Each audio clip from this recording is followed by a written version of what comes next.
the unemployment rate actually went up. Now, we want a strong, if we really believe, and if we want to believe that we've got a strong, growing economy, we have got to see the unemployment rate go up before it starts coming down and getting level again.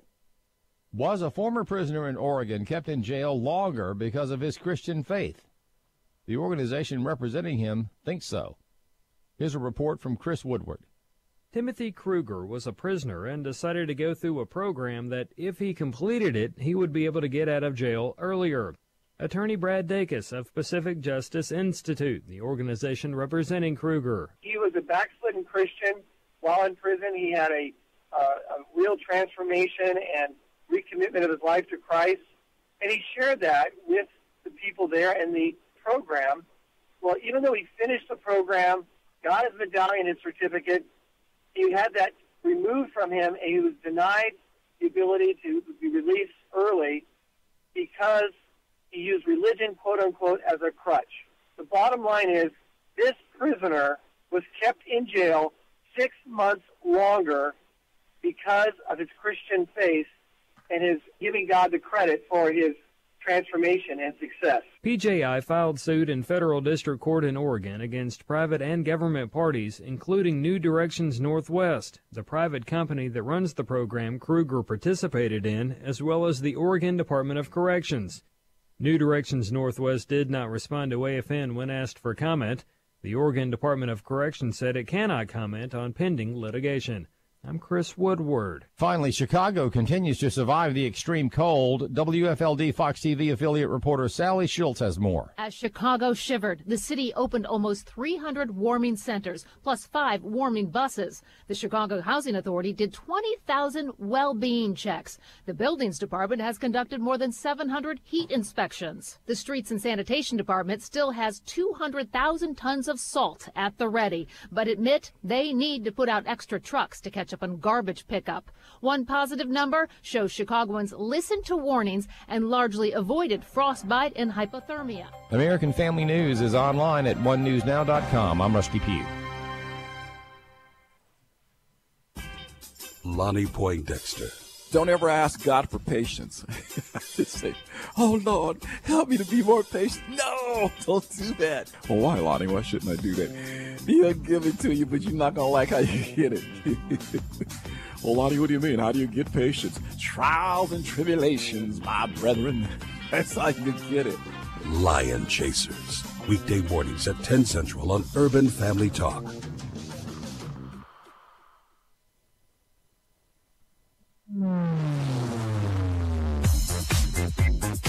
She's sharp, pointed, and insightful.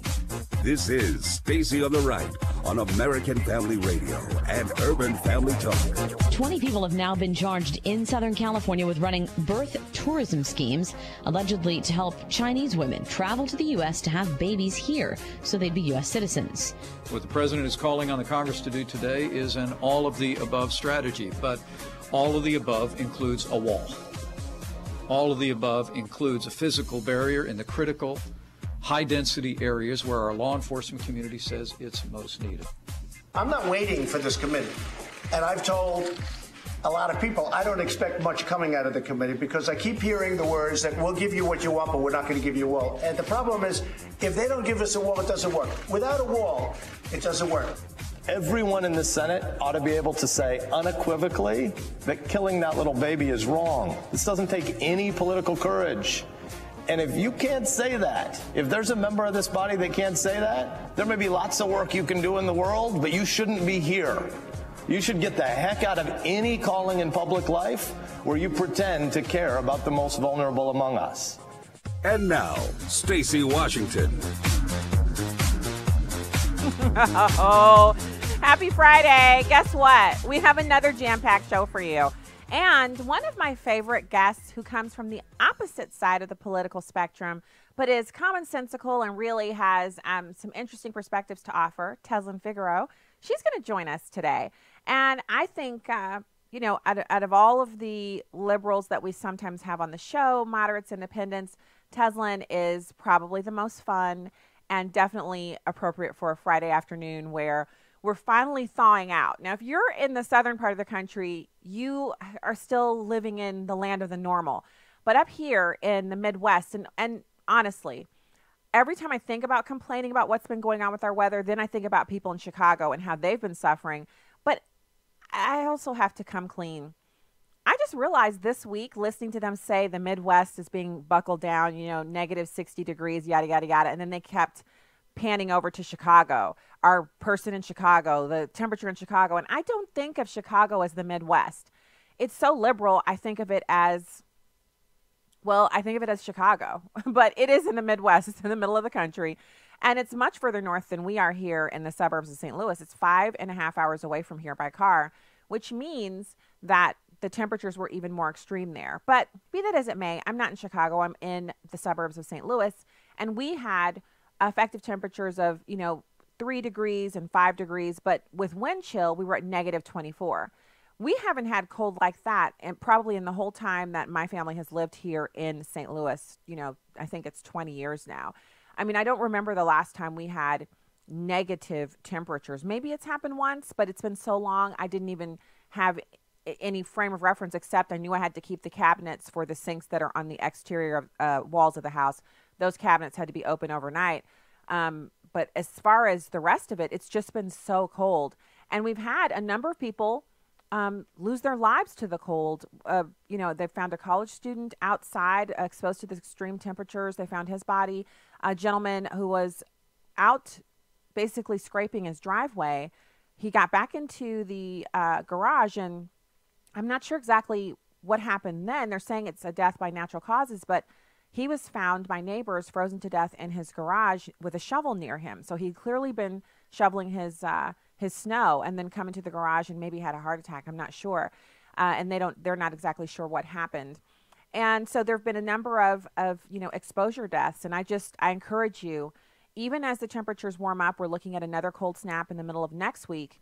Please remember to layer your clothing, to wear your hats and your gloves. I know it's so uncool for the young people to have on any semblance of what their mom might have bundled them up in when they were small, but a hat keeps that you lose the majority of the heat through your head. A hat keeps that heat in, and the gloves protect your smaller extremities, which are much more susceptible to frostbite.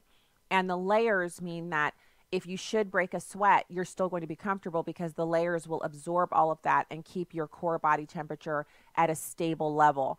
And you can always remove an outer jacket or take a jacket off and remove a sweater and then put your jacket back on and still have the heat necessary to protect yourself. So that's coming on the end of the cold snap. Maybe I should have given that little advisory on Monday or Tuesday, but I've just been battling with this. It's hard to get anything done. We have deliveries out. We're expecting some packages here. They're not here. I keep seeing notifications on the tracking that they're delayed due to weather. The roads here are clear, so I don't know why they can't drive down the road and deliver my packages. And then I have stuff that I need to purchase that I haven't left the house to go buy because of the weather. It's just so extreme. It's so cold. It's so uncomfortably cold. And you know me, as soon as I found out there was going to be any weather, I went out and bought milk and eggs and bread. I have stacks and stacks and stacks of that stuff because I live in Missouri, and that's what we do. We don't know why. We just do it. So today on the show, besides it being a wonderful, happy Friday, and just we're heading into the weekend, we're going to talk about when the baby killers come calling. It's infanticide. That's what it is. We are also going to be talking about this phenomenon with Howard Schultz.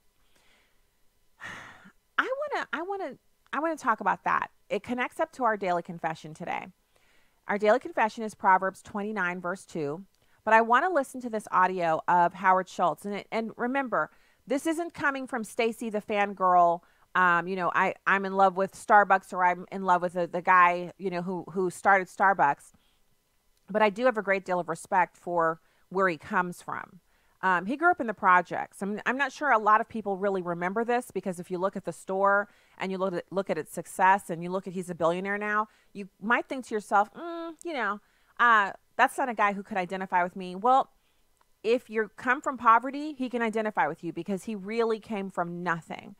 And he's a little gobsmacked right now. In fact, what's funny about what's happening to him, funny, ironic, not haha, is that Howard Schultz has been such a defender of liberal causes, gun control, pro-choice, all that stuff. And he's been right at the forefront of the culture wars.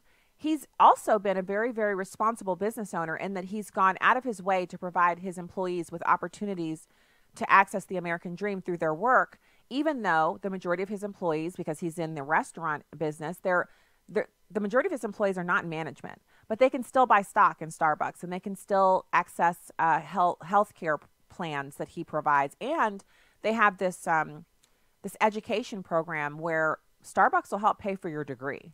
Like it's a great company to work for in spite of his gun control fanaticism and all of that. So he's not understanding why, after all of that and his stellar record of supporting Democrats, just the idea that he would want to offer a different choice to Americans because the Democrats are leaving him in the dust, they're becoming too radical even for him, that he doesn't understand why he's being attacked. Now, I can tell you why he's being attacked. Democrats don't allow dissension in the ranks. You're either with them or you're a target. And so here he is discussing that, really this basic concept that if you make it in America and you are in the upper middle class, or if you're wealthy and you started out from nothing, really, receiving government assistance and your food coming from a government program, that you have not only achieved the American dream, but that you're someone to look up to. And liberals no longer believe that. It's number 6. I'm not a Democrat. I don't affiliate myself with the Democratic Party, who's so far left, who basically wants the government to take over health care, which we cannot afford, the government to give free college to everybody, and the government to give everyone a job, which basically is $40 trillion on the balance sheet of $21.5 trillion. We can't afford it. What can we do? What we need is comprehensive tax reform. What we need is sensible solutions to immigration. All of these things cannot happen under the current environment. Now, I've also been criticized for being a billionaire. Let's talk about that. I'm self-made. I grew up in the projects in Brooklyn, New York. I thought that was the American dream, the aspiration of America. You're going to criticize me for being successful when in my company over the last 30 years, the only company in America that gave comprehensive health insurance, equity in the form of stock options, and free college tuition, and Elizabeth Warren wants to criticize me for being successful? No. So he's run up against the buzzsaw of the reality of the people he's been hanging around with for the past few years. And now that he says he's no longer a Democrat, they're like, well, if you're not one of us, you're the enemy. So stand still. We're going to put our barrels in your direction and we're going to shoot at you. And he seems perplexed by this. Let me give you the scripture. It's Proverbs 29:2. When the righteous thrive, the people rejoice. The New American Standard Bible says, when the righteous increase, the people rejoice, but when a wicked man rules, people groan. The King James says, when the righteous are in authority, the people rejoice, but when the wicked beareth rule, the people mourn. So how does that connect up with what we're hearing from him?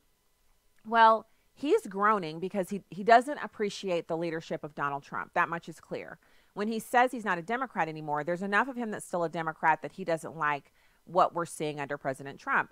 And remember, I've already laid this out so many times, but for anyone who's new to the show, welcome. This is Stacey on the right. It will never be Stacey on the left. And the reason why I support the president, it's not because I like his coarse, his coarse language or the fact that he's been married more than one time or the infidelity. None of that is of concern to me when on the left, there are no moral or religious standards either. The left actually tries to remove God from the public square. They've been very effective in doing that. And so for me, I'm not looking for a pastor. It's a leader. And if you look in the Bible over and over again, God used people like David, who was an adulterer and also murdered a man so he could have his wife. And others in the Bible who had moral failings, who made mistakes, grievous errors, were still used by God greatly to the benefit of his people. And so I believe Donald Trump can do that. Not because he's Donald Trump, but because God is sovereign and he can use any person, any vessel, whether it's broken, cracked, glued together, slapstick together with Play-Doh, any vessel can be used by God. That being said, what we're seeing with Howard Schultz is it's the last throes and scrapings and groanings and wailings of the Democrat Party, where people on the left used to believe that if you started from nothing, like Steve Jobs, and with Steve Jobs, he was adopted, then his adopted parents raised him in this kind of, it was like a little microcosm of really unique opportunities because the university nearby had these computing like workshops and seminars for kids. And so him and his friends were going to those computer workshops and learning how to code and how to program and do all these really awesome things. This is right in his wheelhouse. It's what he loved to do. So he started building computers at home. And he didn't finish college. He made this company. And he went on from there to become, really, there's not many people alive who don't know who Steve Jobs is or who don't own one of his products or use one of his products. That's the American dream. In another country, he would have been limited by the caste system, which would have said he was an orphan, he would have had to have grown up in an orphanage, and he would have never had access to the programs as a child that enabled him to learn and to create the way that he did. So when we say the American dream, it's something unique to this country that people are able to do this. And so I just want, I want to, just for 1 second, because obviously I don't respect the Democrats. I don't respect their party platform. I don't respect people who claim to be Christians yet continually vote for Democrats. I don't have any respect for it. And it's not that I can't be kind or cordial to you, but I don't respect those activities you're engaging in because they're sinful. And that's for you to deal with, not me. I don't have to change my feelings or address myself. I'm worried about my own sin and the things that I'm doing that God is working with me on. You worry about yourself. Yeah, it's my opinion, but it's rooted in Scripture and grounded in what I've seen in the Bible and what I've come to know over my years over this earth, because I was a Democrat. I was a Democrat back when they said abortion should be safe, legal, and rare.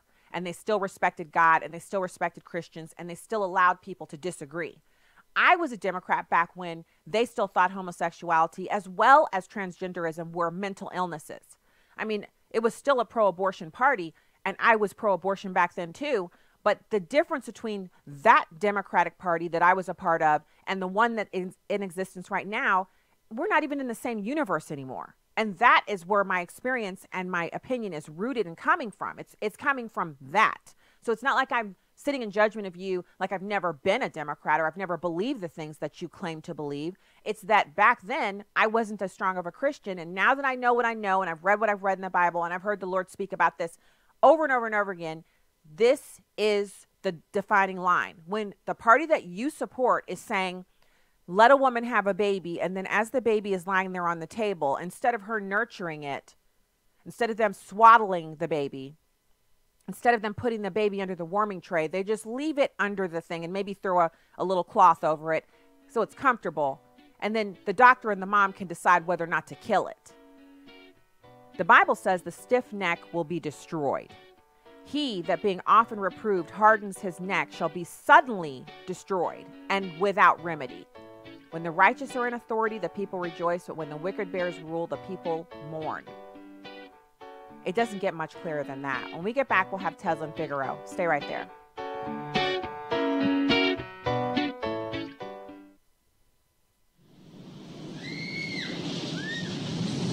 Are you still stuck on the healthcare roller coaster? Still paying those high premiums?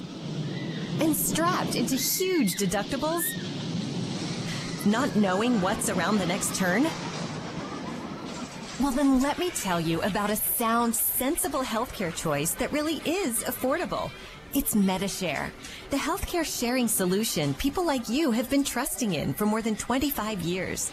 MediShare members report saving around $500 a month on their healthcare costs, and they never pay for things they don't believe in. Time to say goodbye to that healthcare roller coaster and say hello to MediShare. Call ** 345 to find out how much you can save on your healthcare. MediShare. Call ** 345. Message and data rates may apply. That's ** 345. Hi, I'm Crawford Loritz with a legacy moment. Sometimes we make assumptions about God's purpose for our lives. I recently visited a very successful businessman who has everything you can imagine. He's in the prime of his career. Deals, people, success, and recognition are pouring his way. But there's a problem. He's not satisfied in his heart of hearts. He knows he's not where God wants him to be. He believes God has called him to invest his life in full-time Christian work. But he said, Crawford, I'm addicted to being in control of my life. And because things are working, I don't want to give up what I have. It's a tremendous struggle for him. Well, there really is no greater joy than knowing and doing the will of God. King David knew that. He sought to live in line with God's truth and God's principles. Even when he failed miserably, he quickly repented and got back in lockstep in terms of where God wanted him to be. In Acts chapter 13, the Apostle Paul does a eulogy of this servant of the Lord, David. Verse 22 says, God raised up David to be their king, of whom he testified and said, I have found in David the son of Jesse, a man after my heart, who will do all my will. Now down in verse 36, for David, after he had served the purpose of God in his own generation, fell asleep and was laid with his fathers and underwent decay. David experienced the pleasure of God. He lived a life that accomplished God's purposes. Well, here's what I want you to remember today. If you were to die today, could it be said of you that you did the will of God in your generation? Think about that. Could it really be said of you that you did the will of God in your generation? Let's rush to where God wants us to be, not necessarily where we'd like to be. And let's get on with accomplishing his assignment. More information about the ministry of Crawford Loritz can be found online at livingalegacy.org. Welcome back to Stacy on the Right on American Family Radio and Urban Family Talk.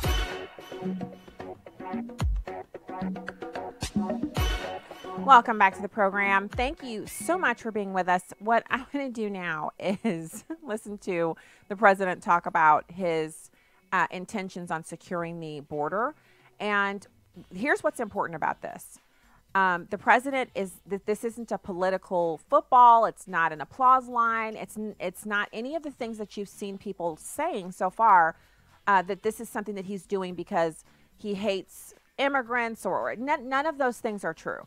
It's simply a matter of stopping the flow of illegally trafficked human beings and unlawful entrance and the smuggling of drugs. It's to stop all of that. It's so simple, so easy to really delineate. So let's listen to this one. It's number 2.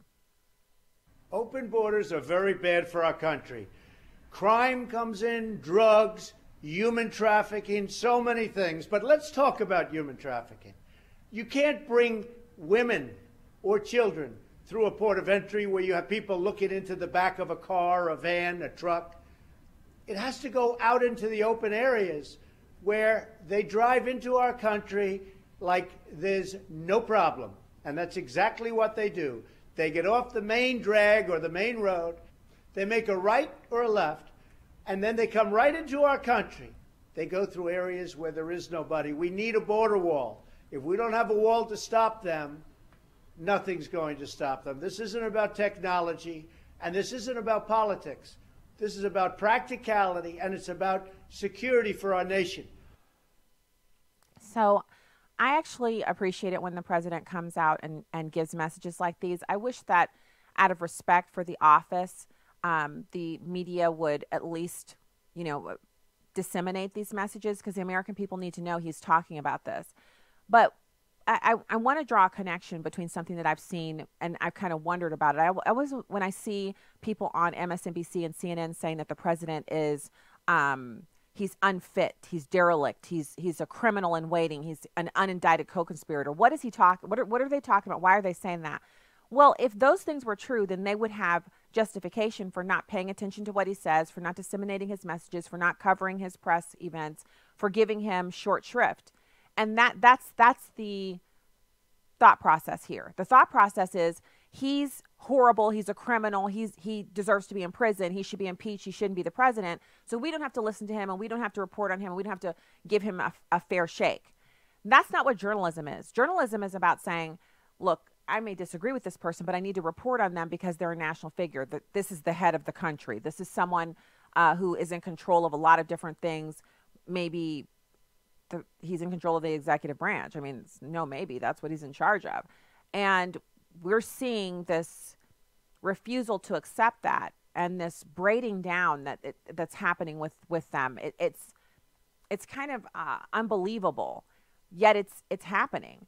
And so I thought it was important to have that here. And then there's just one more bit of information, and that is from the White House. Sure, it's from the White House. Actually, it's like speculation. It's over at the Right Scoop, but it's rooted in laws that we currently have. So, I just, the sigh is coming from me being kind of exhausted by everybody having to go back and forth over something that's so basic. It's like if your municipality was arguing about whether or not they were going to repair the roads. And you would be like, wait a minute, how could you argue about that? There's federal funding for roads. It comes to your municipality. You also take tax dollars and you get a portion of the tax that's on every gallon of gas. Why would you not repair the road? Well, repairing the road is immoral. You would be like, are you out of your mind? People would be getting recalled. People would no longer have their jobs. But in this case, Nancy Pelosi is able to keep saying these outlandish, wild, inaccurate things. And people are applauding. They're like, she's right. She's the boss of Trump. She's not Donald Trump's boss. And refusing to negotiate on the wall funds doesn't make her his boss. It just makes her an idiot. So here's what the president, this is via the New York Times. And they're getting this information from the Oval Office. And so Mr. Trump, President Trump, was in the Oval Office talking about how the talks have become a waste of time because Nancy Pelosi just made that comment about how there's never going to be any funding for the wall. He also expressed optimism about reaching a trade deal with China, and he denied all of the hullabaloo about, the intelligence chiefs. So we're having some snafus with my associate producer and the guest that he booked. Anyway, I'm still on this story. I want to finish this up. He says, President Trump says, I think Nancy Pelosi is hurting our country very badly by doing what she's doing. And ultimately, I think I've set the table very nicely. So he doesn't talk about declaring the national emergency. But Daniel Horowitz says a different section of the U.S. Code permits the president to do something about combating drug smuggling. He doesn't have to declare a health crisis or national emergency. He simply can use 10 U.S.C. Section 284, which allows the Secretary of Defense, upon request from federal or state law enforcement dealing with drug trafficking, and in conjunction with the Secretary of State, to provide support for the counter-drug activities or activities to counter transnational organized crime. It allows the Department of Defense to provide help in the form of construction of roads and fences, installation of lighting to block drug smuggling corridors across international boundaries of the United States. What does that sound like? Sounds like the president can install fencing and barriers to prevent the smuggling of drugs. What's happening at the southern border? Drug cartels are smuggling drugs into our country and human beings to sell into the sex slave trade, and it's a multi-billion-dollar enterprise that the United States has a vested interest in ending. This is not a loophole. It's not a something that could be contested in court. I'm sure the Democrats would sue because when they lose, they sue. But it's not something that you're going to see. A judge could place an injunction. He could keep working in spite of the injunction. That's what Obama used to do. And then the Supreme Court could rule on it. And they're not going to rule against federal law as long as he's not going outside of what the federal law says he can do. I'll give this to you one more time. Here's the quote from the law. To provide support for the counter-drug activities or activities to counter transnational organized crime. Subsection B7 allows the Department of Defense to help in the form of, quote, construction of roads and fences and installation of lighting to block drug smuggling corridors across international boundaries of the United States. So this is not an issue of him filing a national emergency, because I'll tell you one more thing. So I'm just speculating here. But does it serve Nancy Pelosi to actually negotiate when she promised she would? She said, open the government and we'll negotiate. No. Does it serve her to give the president a win that he can use to campaign on? No. Does it serve her to force him into a position where he feels like he has to declare a national emergency so that she and her lawyers and all the buddies on the Democrat side can sue and then gum the whole thing up and no wall gets built for the next 2 years because it just keeps getting fought in court? Yes. And so that's why she's not negotiating. I got no insight into Nancy. She's like the daughter of a mob boss. I don't understand her at all. But it just seems like that's probably what she has going on as opposed to what we might think. So I have no idea what's going on with our guest or with Demetrius and the booking of this guest. I have no idea. I'm just going to say we probably need to have her come on in the next segment because I can't manage trying to figure out how to get her phone number over to somebody else while I'm on the air. This is just ridiculous. So I want to now turn over to the jobs report, which was fantastic. There was this amazing moment on CNN where they were just giddy about the jobs report. They just seemed like they could not stop their excitement over it. They even used a term called BOFO, which I don't know that I've heard that before. It's number one. Breaking news. The Labor Department just released the January jobs report, a BOFO jobs report, I think is the technical term. CNN's Christine Roman joins us now with the numbers. Roman. It's a really good report. I mean, starting this year with a lot of hiring across the board, we've got 304,000 net new jobs in January. So just shrugging off the government shutdown and private industry hiring now. This is 100 months in a row of job creation, you guys. That's really remarkable. You saw the unemployment rate tick up just a tiny bit, but this is still considered generational low there. And look, again, for years now, you have seen strong job creation. It shows no sign of letting down here. Wages, by the way, up 3.2%. We've now seen 3 months in a row of strong wage growth. That's been missing in so much of the recovery of the past decade. So watch to see if that continues. Love to see that there. Again, across the sectors, warehouses, transportation companies, offices. You've seen leisure and hospitality, huge gains in bar and restaurant jobs, construction jobs, and healthcare, again, 42,000 net new jobs there. So again, this is a strong labor market report, and we've seen after last year 2.6 million new jobs. That pace is continuing at the beginning of the year, you guys. So all I can do at this point is rejoice, which is what we should all be doing. Regardless of your political party, you should be rejoicing and thanking God. Hey, you know what? This is pretty amazing.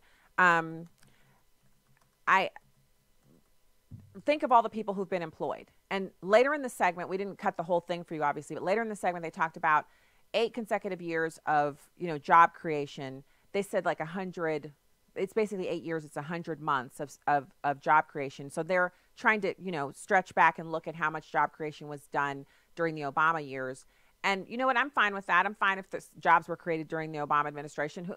Who cares? The point is fewer people on government assistance, more people who are absolutely just right in line where they need to be working, not on programs that kind of hamper that desire. Because it's a habit. Working is a habit. And if you're not working, you're not forming that habit, you're not building on that. It's the same as going to church. If you only go to church once a month, you're forming a habit to go to church once a month. If you decide you're going to go to church every single week, then you're going to form that habit. And when you miss, it's just like the end of the week. That's how it feels. It's the same thing with work. If you're used to working, you're going to want to continue to work. If you are not used to working because you've been getting a check from the government, for whatever reason, maybe you really needed it and it's something that was a stopgap to keep your family, whole and healthy and happy, that's great. But the sooner a person gets back to work, the sooner they're back into developing and strengthening that habit that is just, it's right there. So I can't stress enough how this is great news. We have to rejoice and, hallelujah. Thank God people are working. All these jobs are being created in spite of everything that we're seeing. The obstruction from the Democrats, all of it. It's all going on and it's all working out well. And what we have to do is continue to support the president's policies as it pertains to maintaining the border, et cetera, getting everything done. And one of the things that's super important also, in addition to the president proceeding without Nancy Pelosi, which he's already said he's going to do, and super important about the economy and the budgeting and all of that, is that what we're trying to get to is a place where it's less government, more Americans focusing on getting on with their lives, living without the government, more people who are in an environment where they can do something amazing, like what we've seen with, it's like a metamorphosis, if you will, where you have someone like Schultz, the guy we were talking about, Howard Schultz from Starbucks. More stories like that. And believe me, there are literally millions of stories like that. Some of the people who are the star of those stories are immigrants. Some of them are refugees. Some of them are, obviously natural-born American citizens. They're coming from poverty, or maybe they're coming from a middle-class background, but they have an idea. It's an amazing idea, like the lady who created Spanx. She's one of my favorite ones because she was in marketing. She had a pretty nice career. She didn't come from a poor family or anything like that. She just was kind of like, hey, this is who I am. She married a guy who had started some companies while they were married, and she needed some undergarments, to kind of hold herself in and make her look smooth under her clothes. And when she went out to find them, she went department store to department store. She couldn't find what she wanted. So she got together with some people who she'd done some work for before as a consultant and said, if I bring you a pattern, can you make something? And they were like, yeah, whatever, we'll make you a sample or two, just out of courtesy because we have a previous business working relationship, because normally it's kind of pricey to have samples made. So she had the samples made, and she gave them to her girlfriends and said, don't ask me where this is from. Just the next time you need a foundational garment, wear this, and then tell me how it worked for you. And her friends loved it. So their love for what they were able to get from their friend, from this creative person who created Spanx, it spurred her on. So she reached out to some other people that she'd worked with, and she talked to them, and she did what she had to do to get some capital, and she starts this multi-million-dollar company. It's a multi-billion-dollar company now, but in the beginning it was just a small company that she started because it was something in the marketplace she saw a need. Same thing with Kate Spade. She was in the business working for other people, helping them design their products. And she said, I love purses, but I love a certain look, and I'm going to start my own thing. She starts her own thing. They lived in New York City, so they lived with the purses and the product in their tiny little New York apartment, literally walls of purses in boxes. The shipment would come, and they would just line their apartment with it. And then they would ship them from right out of the apartment. They'd literally have the UPS guy pull his little truck up and his little, the little dolly, and he would come up and down the stairs with them to load the purses and sell them. And then she got picked up by Nordstrom. That's the American dream. And anybody who's standing against that, anybody who doesn't understand that more Americans want to participate in that, is just full of it. They're full of poppycock. And we can't have people like that in charge of us. No way. All right, when we get back, we're going to have Tezlyn Figaro and more Stacey on the Right. Keep it here.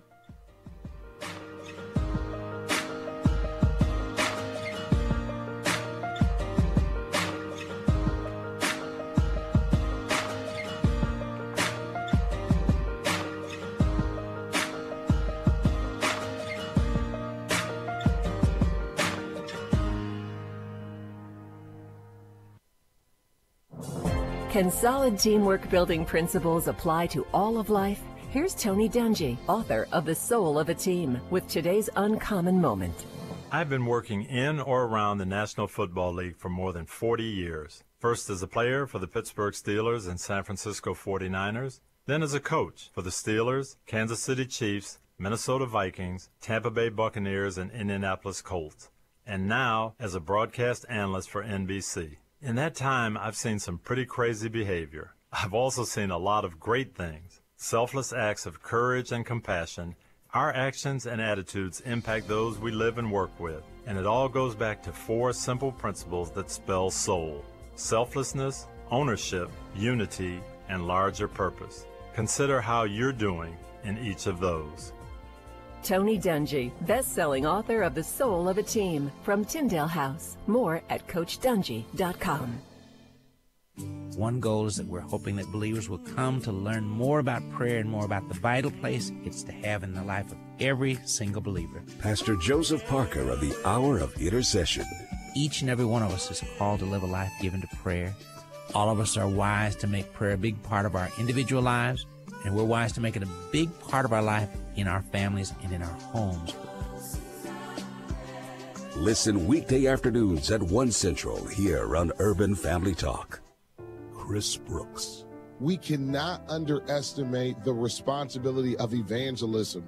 That is why shows like this, Equipped, which is committed to equipping you every day to live, share, and defend your faith, are extremely important, because anyone who does not confess Jesus Christ as their Lord and Savior is outside of God's saving grace. Equipped. Weekdays at noon Central on Urban Family Talk.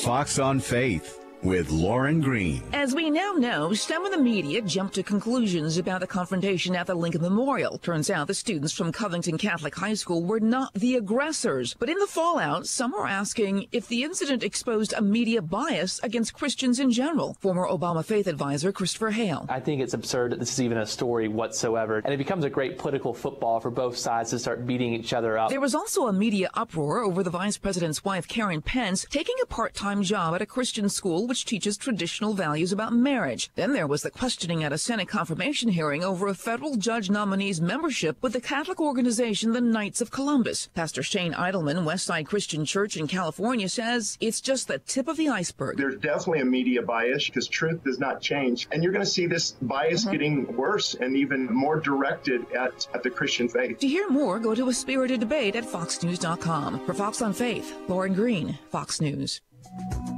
You can download episodes of Stacy on the Right from the podcast page on AFR.net or UrbanFamilyTalk.com. Now, back to the show on American Family Radio and Urban Family Talk.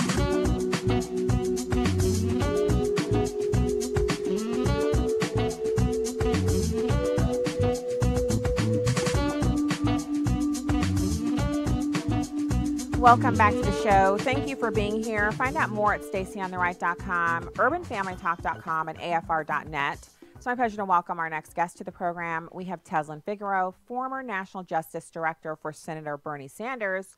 Tezlyn, thank you for joining us today. Hi, Stacey. So glad to be back on. Thank you for having me.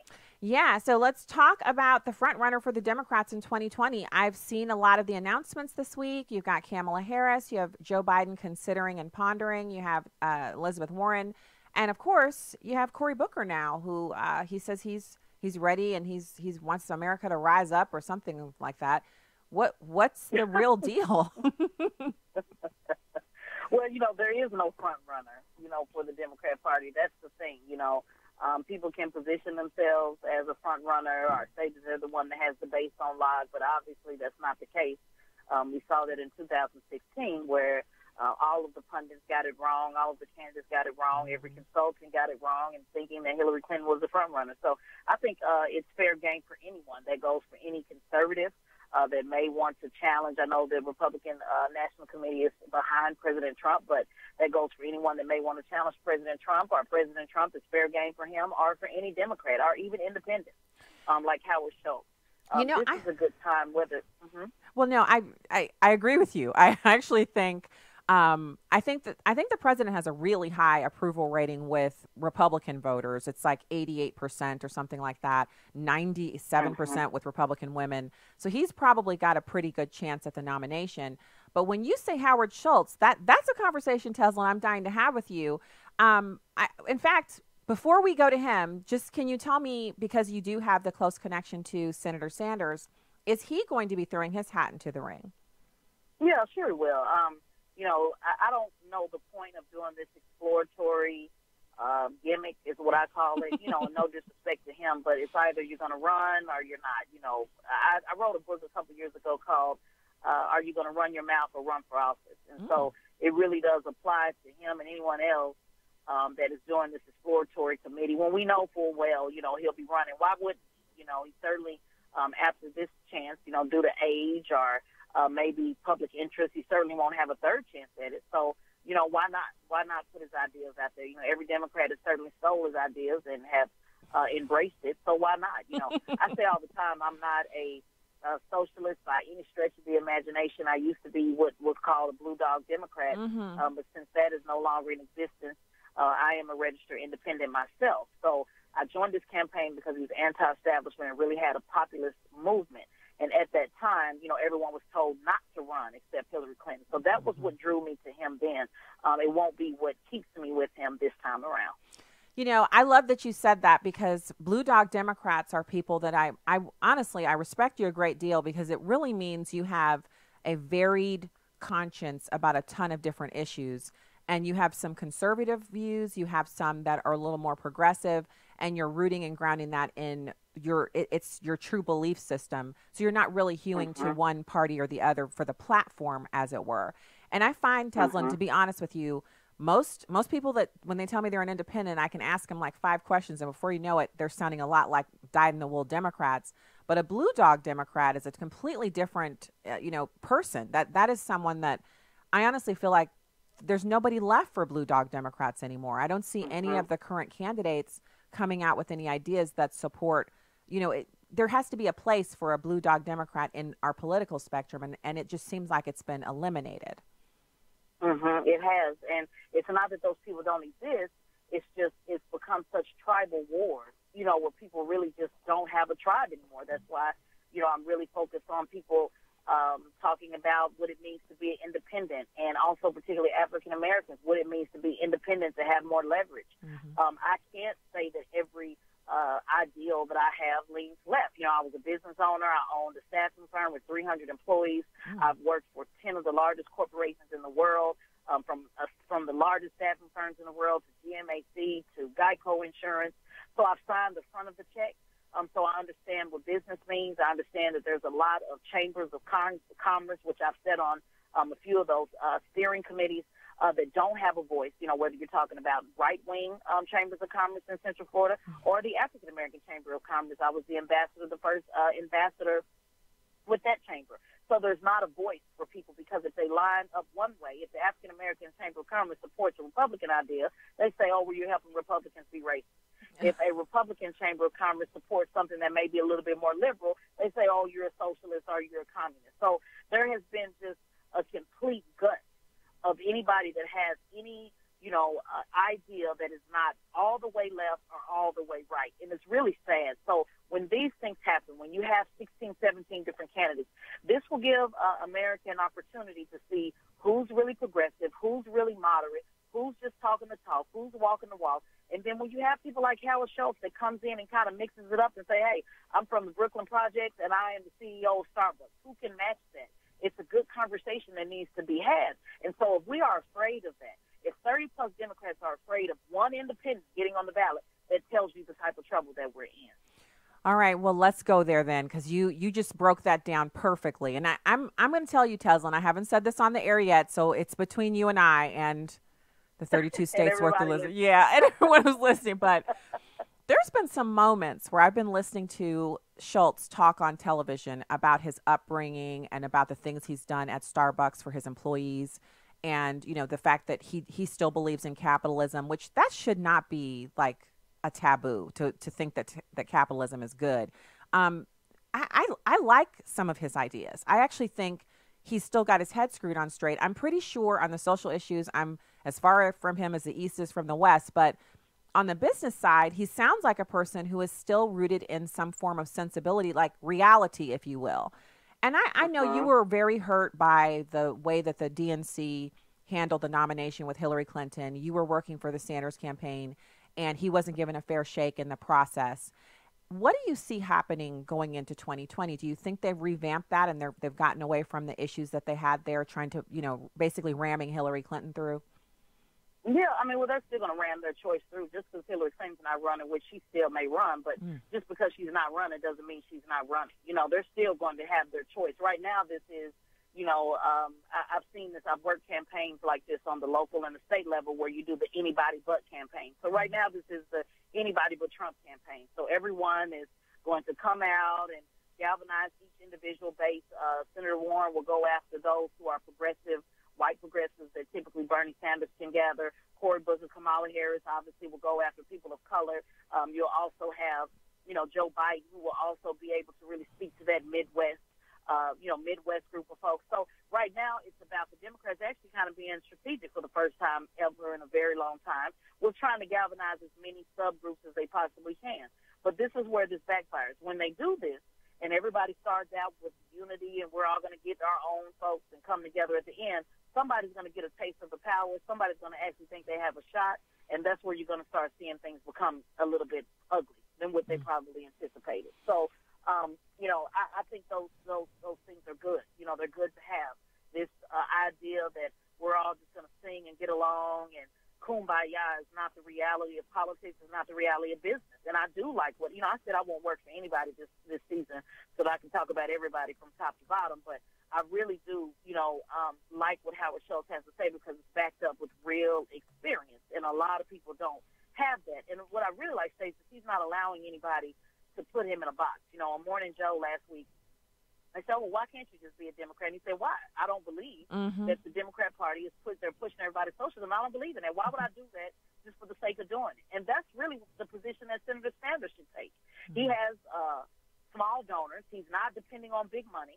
So why need the Democrat Party? Why beg to be a part of something that clearly you don't want to be a part of and they don't want to be a part of you? So that really what has turned me off with him. I'm not interested in being a part of it. You don't like me, guess what, Stacey? I don't like you. And so that mentality is what I really like with him. He's standing firm on his beliefs. I really do think he's the independent version of Joe Biden. You know what? I'm gonna go ahead and say if this is more stuff I haven't shared yet, but there is something that's attractive about the message that Howard Schultz has because there are people out there who are independents or who they feel like they like something from both sides.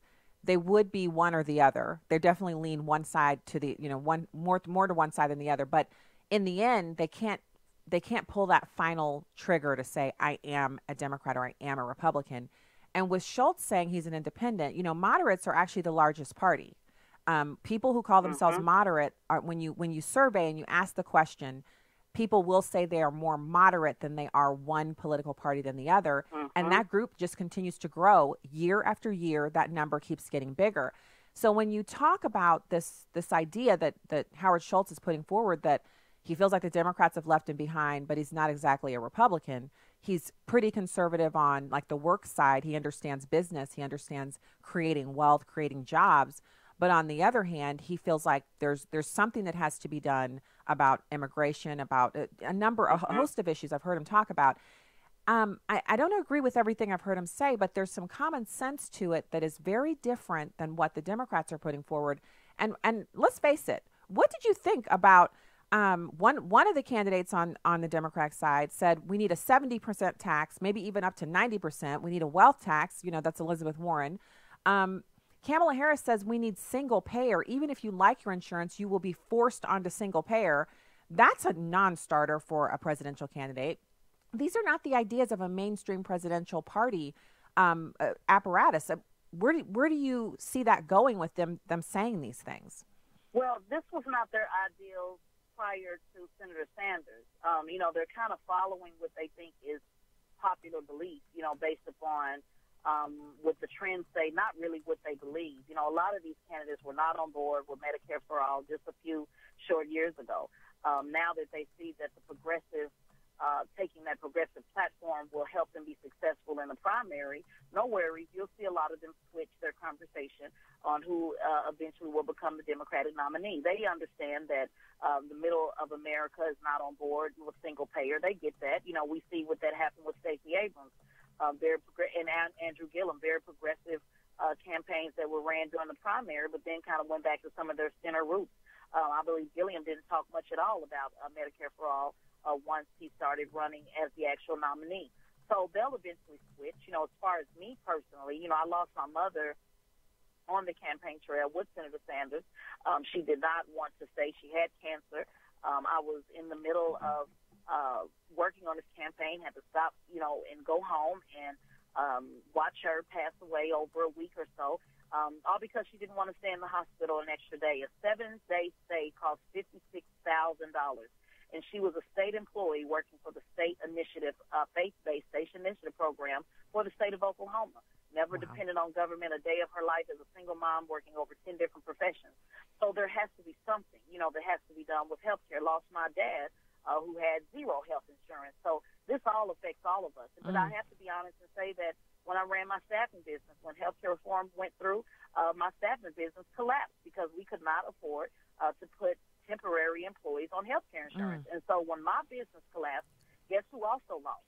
The 300-plus employees, more than half of them were second returning home citizens who were on probation. I had young ladies who were living in shelters that needed to be able to show that they had employment. So it put them out of office.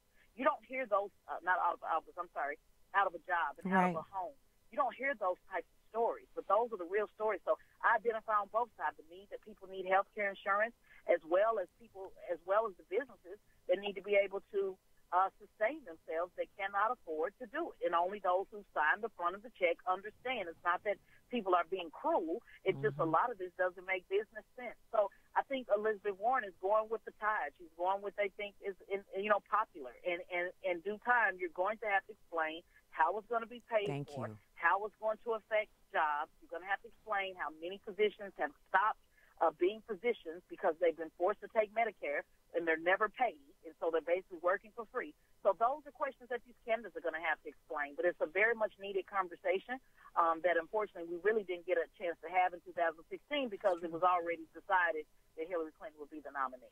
Oh, you broke that down so well. And Tezlyn, I offer my condolences. I know it wasn't recent, but it tears me up when I hear people talking about stories like that. And we have had one of our children has had a medical diagnosis last summer, and we're just now getting to a place where he looks like himself again. He's been sick and in a lot of pain, and we have health insurance that we actually want to keep. Like the idea that Kamala Harris thinks we should all be forced on a single payer, it means life and death for our son. It really does.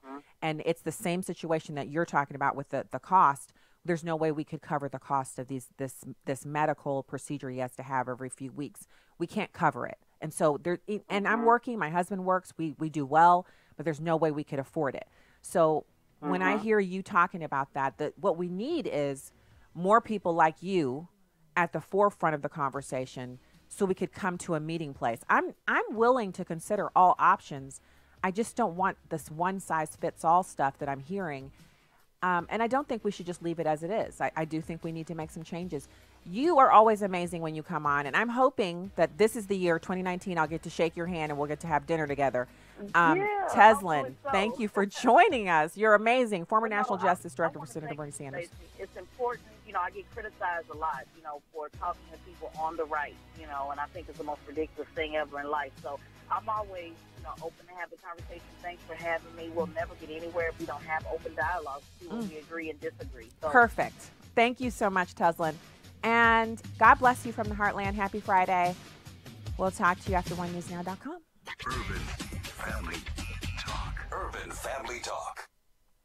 AFA Action Alerts. When you subscribe, we'll notify you once or twice a week about a critical issue facing our country. AFA Action Alerts have been very successful in influencing legislation, as well as getting positive results from America's Fortune 500 companies. Subscribe to your AFA Action Alerts today. Go to afa.net and click on the Resources tab. Truth. Wisdom. Empowerment. Urban Family Talk. A ministry of the American Family Association.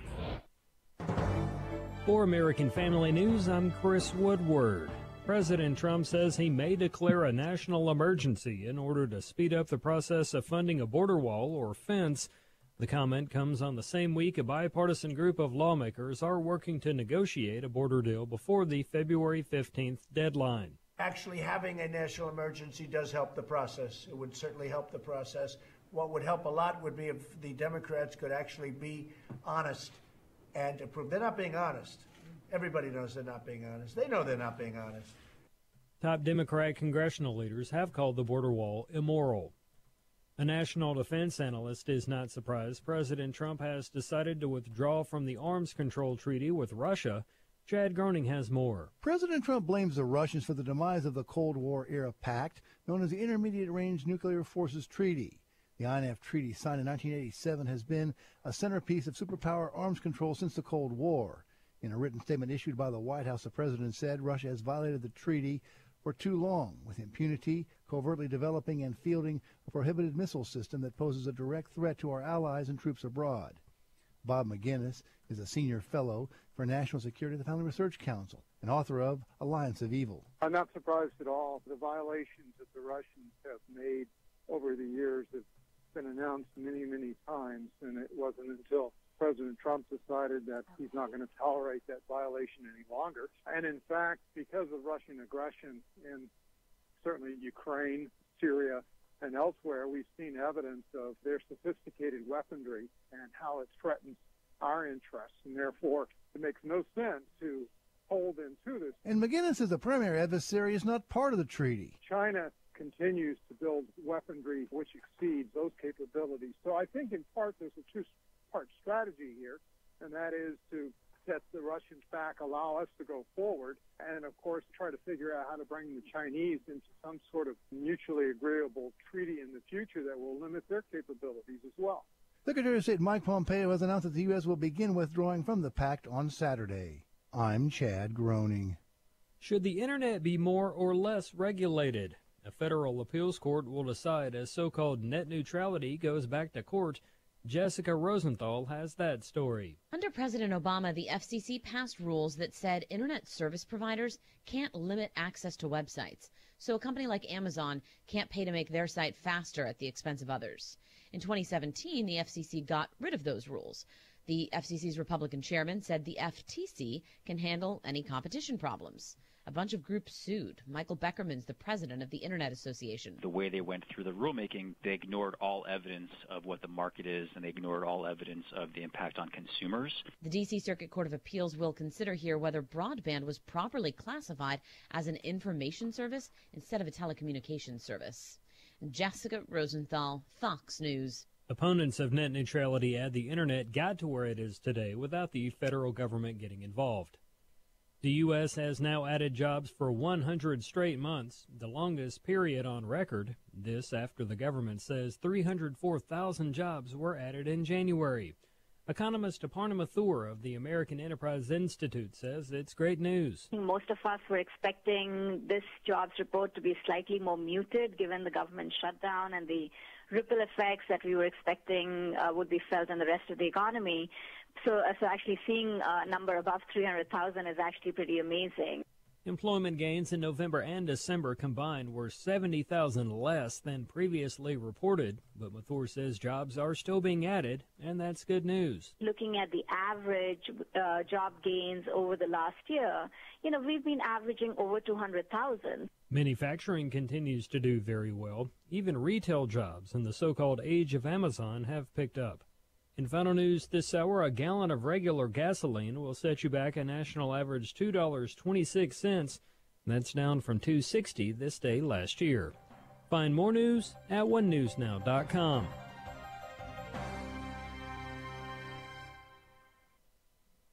I was drinking and I tried to stop on my own, but I couldn't, and it was a complete disaster for my family. I decided to make a change by coming to Teen Challenge. My life is transforming right now, and I have come to realize that God has a plan for me.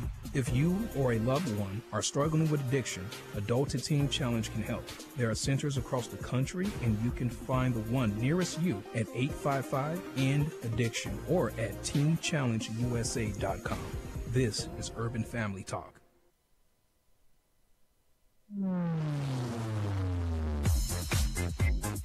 She's sharp, pointed, and insightful.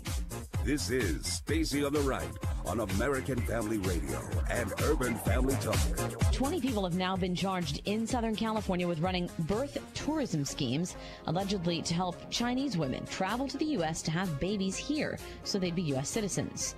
What the president is calling on the Congress to do today is an all-of-the-above strategy, but all of the above includes a wall.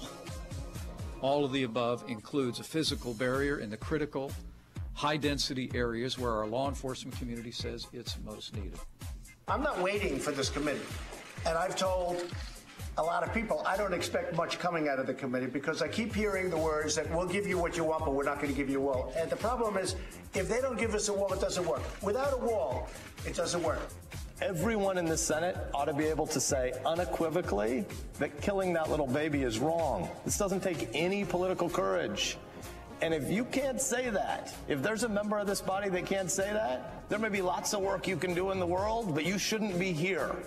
You should get the heck out of any calling in public life where you pretend to care about the most vulnerable among us. And now, Stacey Washington. Welcome back to the program. We were unable to get to calls last hour, but we have time now, and so we're going to launch into those first.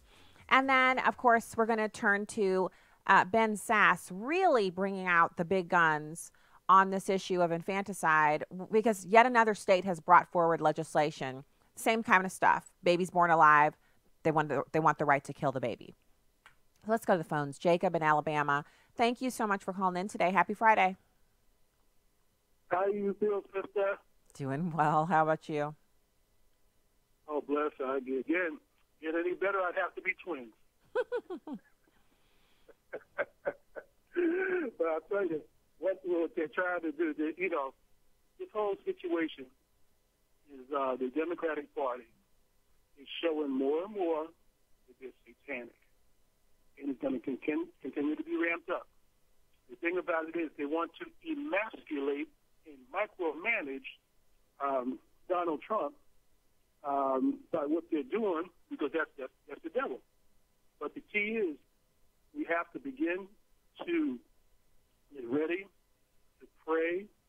Congregations have to get ready to vote as whole congregations for 2020. And if we don't, what happened with Brother Donald Trump when he got put into office, because God chose him for that, just like Sister Sanders was saying. He had Amish people who were hitching rides to the polls. God's will is going to be done no matter who he has to use. And also, too, Ocasio-Cortez, he allowed her to get in. She only got in with 10% of the vote of the Bronx in that district. Well, because so the reason why she has to be at the forefront and she has to be out there is because it's time for the Democrats to reap what they've sown in operating this way, kind of dancing with socialism and promoting it. And now they have a legitimate socialist within their ranks who is putting forward these policies, and they find them radical. Well, that's what they were hoping for. Now that they're getting what they asked for, they all of a sudden have a problem with it. Jacob, thank you for calling the show. Matthew in Oklahoma, thank you so much for calling in today. Happy Friday. Hey, man, thank you for taking my call. I appreciate your content, everything you do. Thank you. And I wanted to point out something real quick. I've been trying to get this message out for a while, but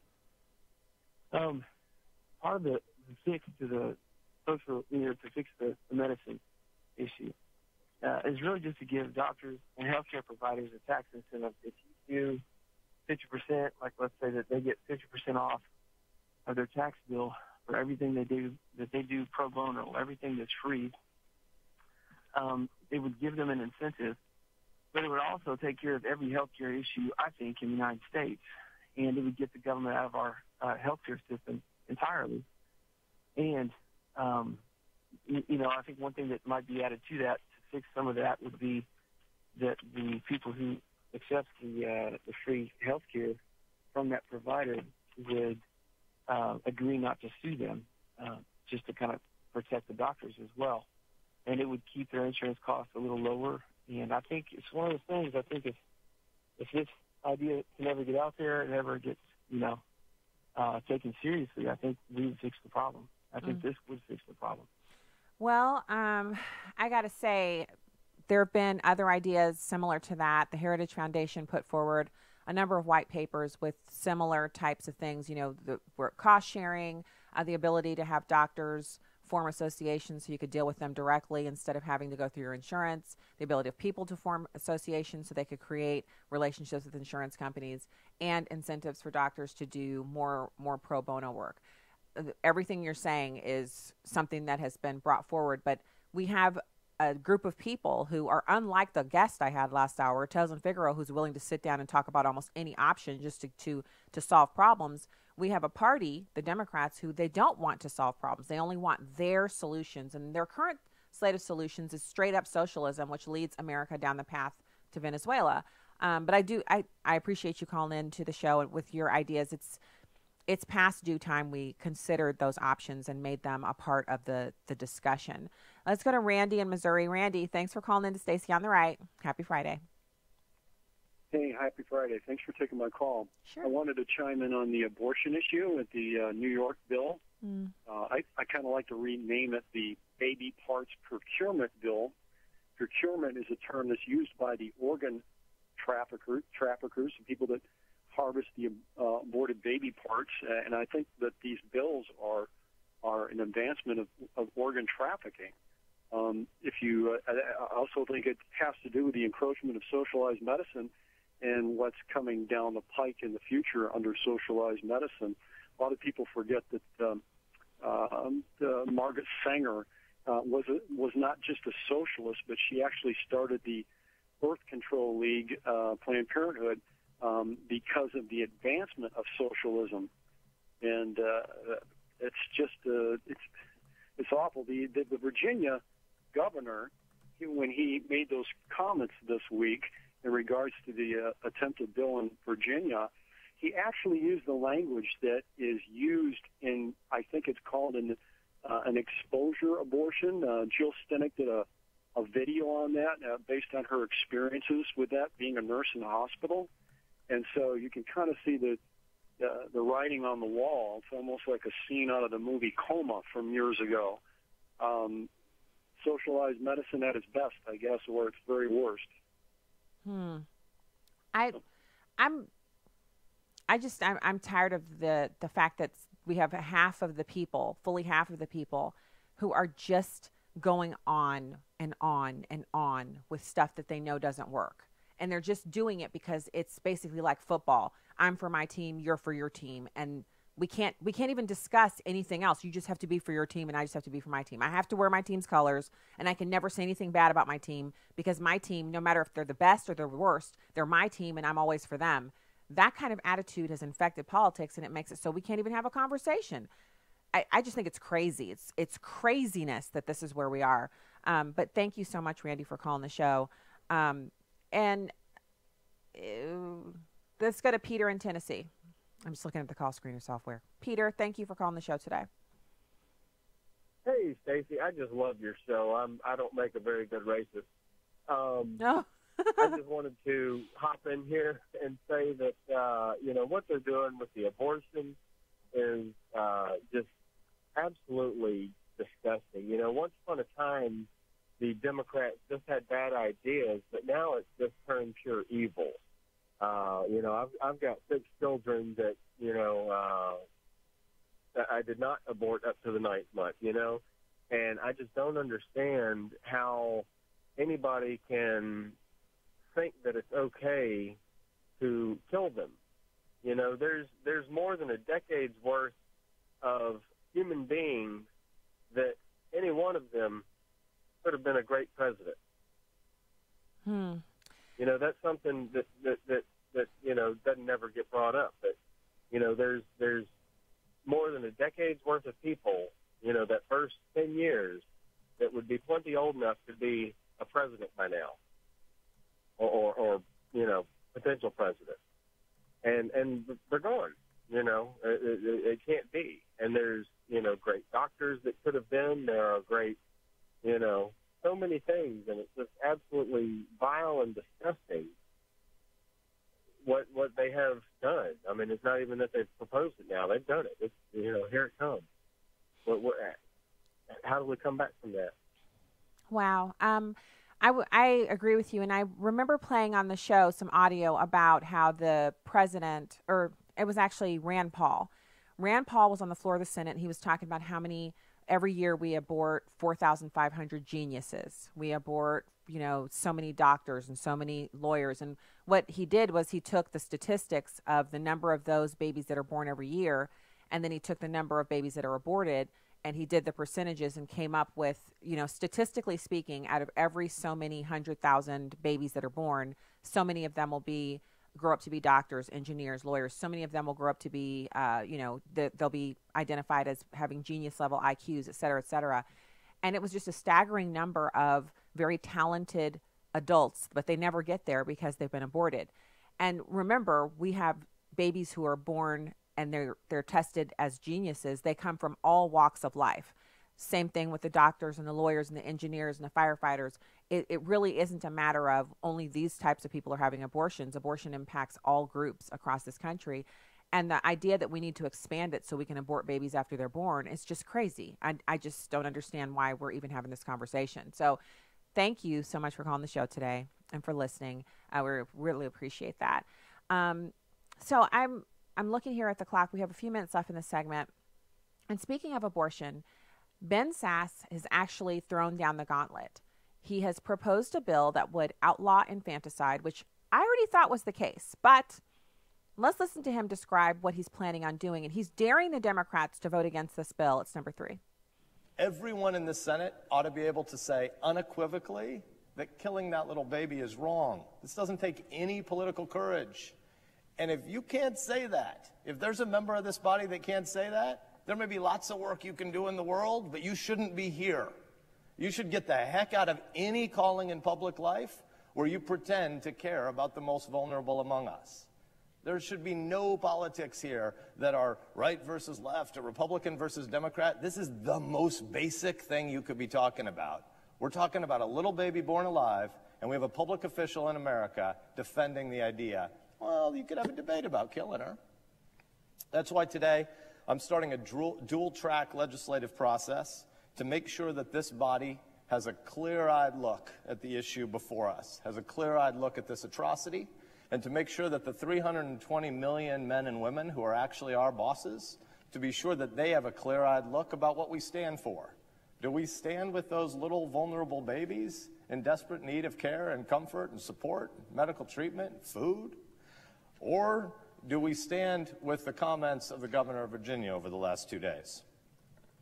Tonight I'm beginning what's known as the Rule 14 process. It's an expedited procedure for floor consideration of my legislation, the Born Alive Abortion Survivors Protection Act.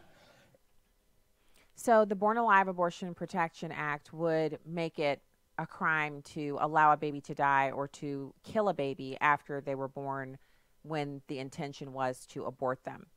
And so the reason that this legislation is so important is, and I hope if you have kids in the car, maybe you should just flip over. But I need us to understand why this is important, because you might think, well, infanticide's already illegal, but not after an abortion, it's not. So basically what we're saying is if the baby's on this side of the womb, it's illegal to kill it. But if it's on the other side of the womb, you can still do it. Now, if that doesn't turn your stomach, hold on to your pine cones. Here it comes. The issue is that this has happened many, many times before. It's a well-known fact within the abortion industry that the later into the pregnancy you get, the harder it is to kill the baby, because it is a baby by then. And it's a baby the whole time, but what I'm saying is it's bigger. And if you watch the movie Gosnell, you'll have a picture in your mind of what I'm talking about, because he said things about these babies. It was big enough to catch a bus at the bus stop, things like that. And he would still terminate these babies. He would kill them. So they need to be able to have this as a permission, because it's happening more and more often, and they don't mind it.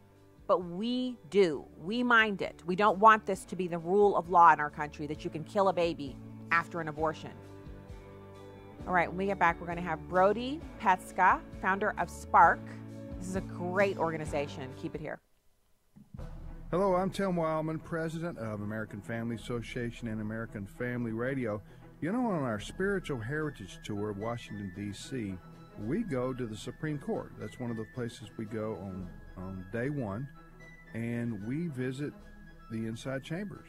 We go to where the justices sit, and it's an amazing place to visit, the Supreme Court of the United States. We don't just look at the outside, we go to the inside and see where the justices sit and where oral arguments are heard. So that's just one of the places we visit on one of the days. We're in Washington, D.C., and we also go to Mount Vernon, the home of George and Martha Washington. So we're going in June, we're going in September. June's almost full. September will be filling up soon. If you want more information on this Spiritual Heritage Tour, go to spiritualheritagetours.com. That's spiritualheritagetours.com. This is Viewpoints with Kirby Anderson. For the last few days, I've been talking about the book, The Coddling of the American Mind, written by Jonathan Haidt. He and his co-authors set forth 3 foundational untruths. One of those is the untruth of us versus them. Life is a battle between good people and evil people. The authors argue that the human mind is prepared for tribalism. They even provide psychological research demonstrating that. But that doesn't mean we have to live that way. In fact, conditions in society can turn tribalism up, down, or off. Certain conflicts can turn tribalism up and make them more attentive to signs about which team a person may be on. Peace and prosperity usually turn tribalism down. Unfortunately, in the university community, distinction between groups are not downplayed but emphasized. Distinctions defined by race, gender, and sexual preference are given prominence. Mix that with identity politics we see in society, and you generate the conflict we see almost every day in America. The authors make an important distinction between two kinds of identity politics. Martin Luther King Jr. epitomized what could be called common humanity identity politics. He addressed the evil of racism by appealing to the shared morals of Americans using the unifying language of religion. That is different from what we find on college campuses today that could be called common enemy identity politics. It attempts to identify a common enemy as a way to enlarge and motivate your tribe. The slogan sounds like this: our battle for identity and survival is a battle between good people and bad people. We're the good guys and need to defeat the bad guys. Why is civil dialogue and discussion hard to find today? The coddling of the American minds helps us to understand what is happening and how to prevent our conflict from getting worse. I'm Kirby Anderson, and that's my point of view. Take Kirby and the Point of View team with you on the go with the Point of View app. Search for Point of View Radio at the Apple or Google Play stores. This is Stacy on the Right with Stacy Washington on American Family Radio and Urban Family Talk.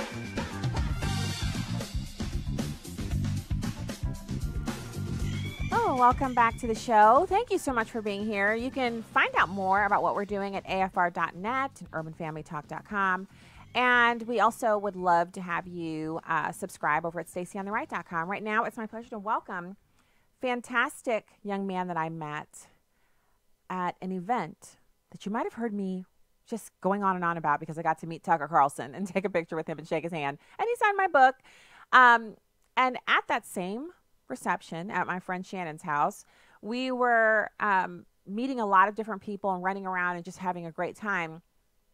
And I met 4 young men who are from this organization called Spark. It is Students Protecting All Rights for Kids. Now you might think, what's that got to do? Oh, it's fantastic. And this is going to be such a pleasure to speak with these young men because one of the things that I love is when you see a problem and you say, I'm fixing that. That's what these kids are doing. Brody, Petska, welcome to the show. Thank you for having me. I also have Dylan O'Neill and Mason Petska with me as well. Okay, I'm sorry. Who do you have with you? Dylan O'Neill and Mason Petska, my brother. Okay, perfect. Thank you guys for joining us today. So you feel free to chime in because I can't see you, so I can't point to you or anything, but I'm excited to speak to you about your group. So first off, for the listeners, how did this begin? Why did you start a group in your high school? Well, we started in middle school, and we basically realized that there was a lot of unfair treatment of students. And when we got to high school, we realized that Common Core was a big deal, and there was a lot of indoctrination going on with students, mainly political bias in the classroom. A lot of people are favoring certain political affiliations more than others, and we formed in middle school, and ever since then we've been just trying to get rid of the indoctrination being placed on the students. So how has it worked? Because one thing that listeners are going to be thinking, I know, especially if they're moms like me, where I'm always looking for something that helps my kids to be more independent and to think more for themselves without compromising their learning. But one of the things that also happens is, you'll start a group at school and immediately the whole group is ostracized because, the teachers are like, well, look at them. They're trying to go against us. How did you find it after the group got up and underway? And it's been in existence for a while now. You have some years under your belt. Okay, it's a good question. You basically just got to keep going. You gotta believe in yourself. And the administration at our school, they didn't really support us, but you gotta remember that that's okay. When you do the right thing, sometimes there's not gonna be a lot of people on your side, but you still gotta do the right thing. And when you have a group, a team that's really good, and you guys care about each other, it really works out very well. I'd like to add that the community around our county in Camdenton, we've been on local radio here and had several articles published about us and locally. And the community loves us for the most part. And most teachers even will come to us and tell us that, hey, we support what you're doing and stuff. We don't want to be handicapped into, teaching this way. They like what we're doing, but they can't really say anything about, publicly supporting us outside of just private conversation because they'll lose their job from the administration. Wow. So, but there's, that's just kind of part of standing up for what you believe in. If you got everybody in the whole world likes you probably never stood up for anything. So. Well, I love what you started your answer off with, which is you have to keep going, whether you're getting kudos or whether you're facing opposition. If you're doing what's right, you have to keep going. You're pretty mature for your age. I've seen you, so I know you're young, but you're speaking the language of grown-ups, because there's a lot of grown-ups out there who, when they face opposition, they just give up. You're on the right path there. So let's talk now about what your future plans are. You hope to have these Spark student groups in high schools and middle schools and possibly colleges across the country to empower America's youth who are not a part of the liberal agenda to stand up for their beliefs and to not be kind of forced into forced into the matrix, if you will, where they can't think for themselves, they can't have a differing opinion. How do you go about doing that, getting more chapters across the country? Well, right now we're in the works of putting Spark in a lot of schools in Missouri and Kansas. And then after that, we want to keep spreading throughout the United States. We think that, there's a lot of people out there, there's a lot of students out there that need a spark. They need a group like this to stand up for something, to stand up for what they believe in, because a lot of students probably think that if they speak up, they're going to get in trouble, they're not going to get the grade they want. And I think Spark's really important to be put in schools. And a lot of times education in general right now is pretty liberalized. They're teaching opinions, they're not teaching facts anymore. So it's very important for the next generation of not only this country, but students in it. They need to know the truth, and they cannot be indoctrinated to political belief that's not what they believe. Yeah.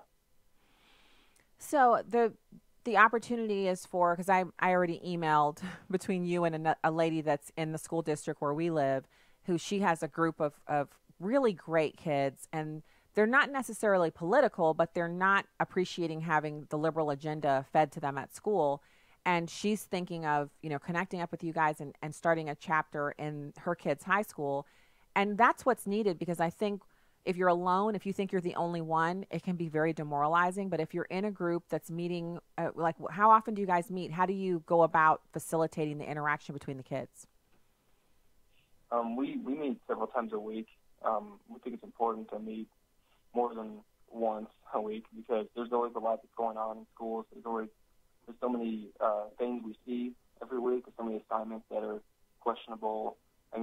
With public schools, you see a lot as a student when you go through high school. So we think it's very important to meet at least a couple times a week, but maybe not, too many times either. So for anybody who wants to find out more about your organization, maybe to kind of check you guys out or what have you, is there a website or a Facebook page or anything that people can go to? We have a Facebook. It's just Spark. It's Students Protecting Arts for Kids, in all caps, Spark. And we also have Instagram, Spark_students. That's all lowercase. We have a website that's sparknow.web.com, and I believe we are in the working of getting more people around the country involved in this from that, and we'd love to talk with them. We have email set up, joinsparknow@gmail.com, and for people who are trying to get their own chapter started, we'd love to have a conversation with them. Okay. Well, so it's joinspark@gmail.com. People can email, and then they can kind of interface with you. They can also find you on Facebook. It's Spark, all caps. Thank you to all of you for joining us here on the show and for the work that you're doing. I wish you the best with it. I think we need more organizations like this. For your chapters should be in every high school across the country so kids don't feel like their viewpoint isn't represented. I want to thank you for joining us today, Brody, and congratulations and good luck with everything with Spark. Yeah, thank you for having us. It means a lot. All right, thanks for coming on. This is exactly what we're supposed to do. You see a need, fill a need. You have, and these are kids. That's what's fascinating about this. When my friend Shannon brought them, that we were all standing in a part of her home, I was basically standing adjacent to the room where Tucker Carlson was, so I could watch him meet all of the people and take pictures, like a stalker. I'm telling you, I was just standing there with some other friends, and we were all talking about how cool it was to be in the hallway next to the room where he was. Yeah. So anyway, and Brody and his brother and 2 other students, they were so good. She brought them over. She's like, you got to meet these guys. They started a group. And so I shook their hands. I'm like, what's your group? They're like, Spark. And they started talking about how they've been together for a while, as he said, since middle school. And they're getting ready to graduate. And one of them, I think he said he was still a sophomore. But they hang out, they communicate, and they support each other. And that's what we're really talking about here. It's a community, fellowshipping, really spending time, getting to know not just each other, but the issue around which they have formed a group, which is just the fact that they have the freedom to believe on the conservative side as opposed to being left-sided. You can be right-sided. Again, I don't even understand why this is a problem. Why can't everybody just have their own political beliefs? I think that the kind of push should be when you hear students talking about communism or Marxism, that's where you should be questioning, why would you believe something like that in America? Look around you. Everything you see comes from the gifts of God and capitalism, which is an outgrowth of people working hard and having a free market. Why would you want to do something different than this? Or if you do, have you spent any time in a country that's currently run under the communist system? No? Well, perhaps you should, because that would give you a better inclination instead of living in the fruits of capitalism and then railing against it. That is a part of what we're trying to get done here. And so those kids, great kids. It's almost like we can't really say they're kids anymore, can we? They're young adults, and they're doing something fantastic. So I hope that their group just spreads like wildfire, and they're able to get a ton of different people to join in and to do what they're doing. So also, I want to kind of point to, we've talked about the whole Ben Sass daring the Democrats to vote against the new bill and all of that. But remember the delegate, Kathy Tran? You remember Kathy Tran? She says that she misspoke while she was defending the abortion bill. So she's had to begin to backpedal because people are contacting her and saying, you are advocating for killing live babies. Are you aware of what you're talking about here? That is illegal, and we can't support that, and we can't support you. So she's backpedaling a little bit. Here she is. It's Virginia State Delegate Kathy Tran saying she misspoke. Number 4. Hi, I'm Kathy Tran, and I represent the 42nd District in the Virginia House of Delegates. I know women in my family, women in my district, and women across Virginia who've had to make the very personal decision as to whether or not they're going to have an abortion. That's why I introduced a bill to repeal the medically unnecessary and unduly burdensome barriers that Virginian women face when they're accessing this health care service in consultation with their doctor. I presented my bill this week, and I was really surprised by the line of questioning that I got. This bill had been introduced in the General Assembly in previous years, and in fact, this session was also introduced in our state Senate. I want to be very clear about what's currently allowed in Virginia law. Right now, women are able to access an abortion in the later stages of pregnancy under certain conditions with the approval of medical doctors. I've done nothing to change that. What I have done is try to make sure that women are able to make these decisions and access these services in a timely manner. Since the bill hearing, I've heard from many women in my district and across Virginia who support my efforts to make sure that politicians don't get between a woman and her health care decisions. I appreciate their support, and I will continue to stand with the women in Virginia. Thank you. So you don't make a pre-canned, pre-packaged video like that to backpedal on your comments when you're only getting emails and calls of support. Just doesn't happen. Sorry. So the idea that she wants us to think that, she wants us to think that the reason why she's, I don't know, making this video is because everybody supports her and she just wants everybody to know why. I don't buy that. I don't buy it at all. So the only thing that I think is really what matters, if you will, let's keep it real here. What matters is whether or not Virginians send her back to the legislature. If she's up for re-election in the fall, and you live in the state of Virginia, what do you plan to do? What is your intent as it pertains to this woman?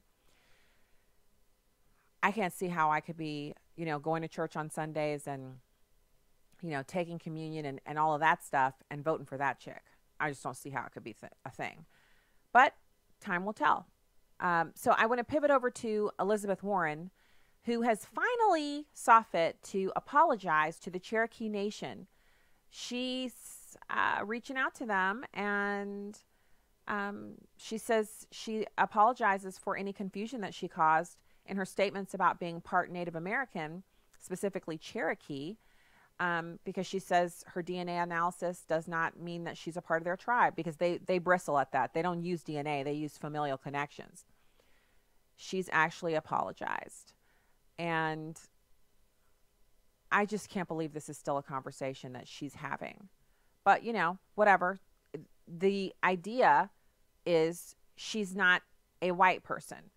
And that kind of takes you to why would that be a problem? Why couldn't she just be whoever she is and run for the presidency that way? Why did she feel like she needed to have some identity other than what she is?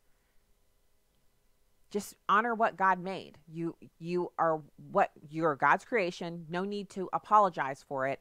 Just be who you are, and how about some good policies and ideas? She doesn't seem able to do that. So, be that as it may. I'm thinking that one of the issues that has been facing us with the wall, it seems like there's a bit of indecision on it. The president has said he wants a concrete barrier. He said he wants, steel slat. He says he basically just wants a barrier to seal off the border. I agree. It doesn't really matter what form it takes. But a concrete wall would be much harder to dismantle. A concrete wall it not only would be much more permanent, but it would offer other solutions in conjunction with it. And if you look at the walls that have been built on the borders of Israel and other countries, they're not building steel slat. They're building concrete. They're putting up something that's firm and solid, and then they have a huge round of concertina wire, big, huge circles of it going across the top. That's what I think we need here on our southern border. And I know there are areas where that won't work, and of course, other means there. But I just think we need to be firm that the stronger the barrier, the more we're in favor of that, as opposed to just any old thing. All right. We'll have more breaking news and Happy Friday type stuff for you when we get back. Keep it here.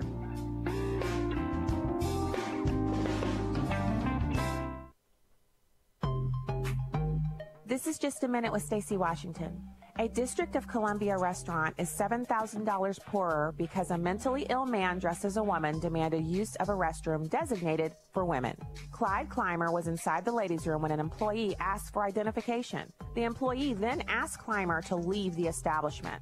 He reported the incident to the D.C. Attorney General's office as a violation of the district's Human Rights Act. But they weren't done. The $7,000 fine is only one aspect of the punishment.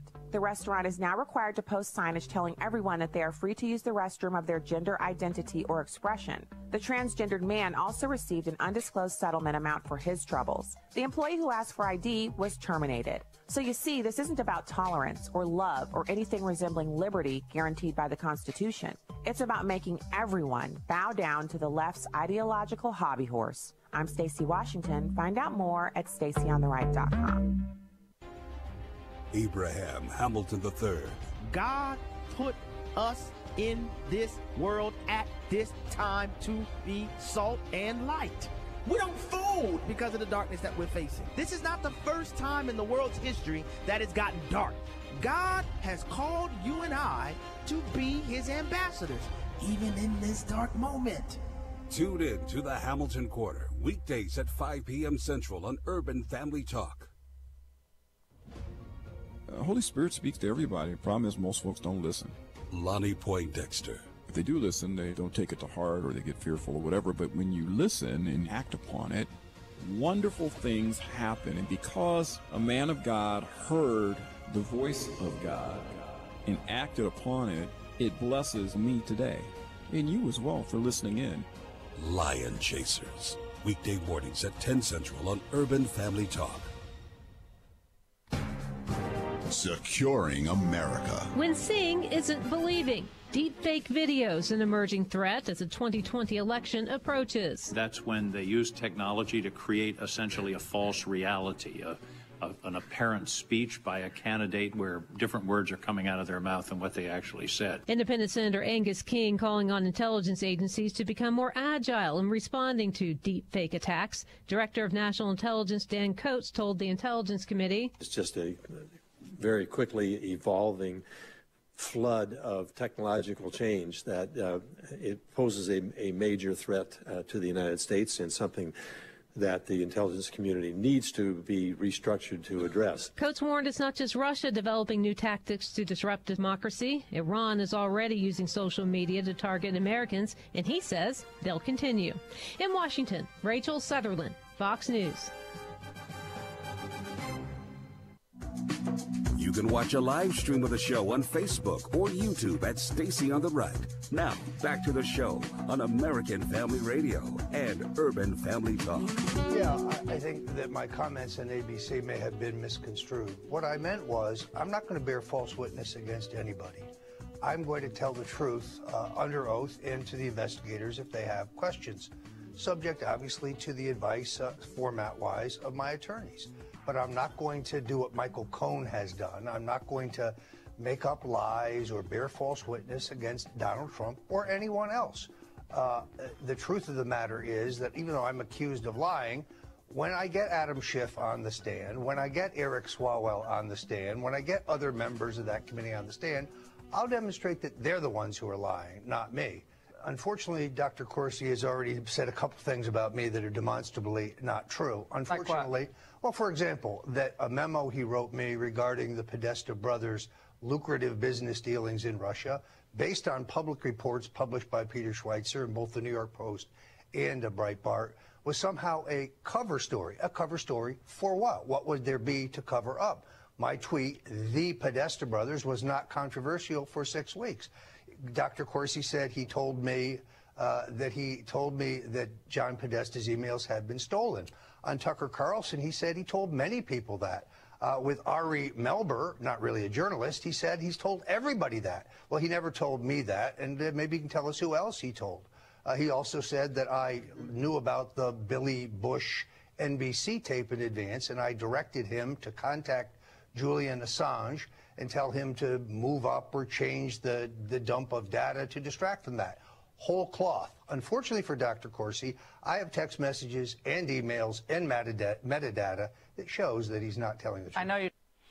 Wow. So, look, Roger Stone says he's not going to bear false witness against the president.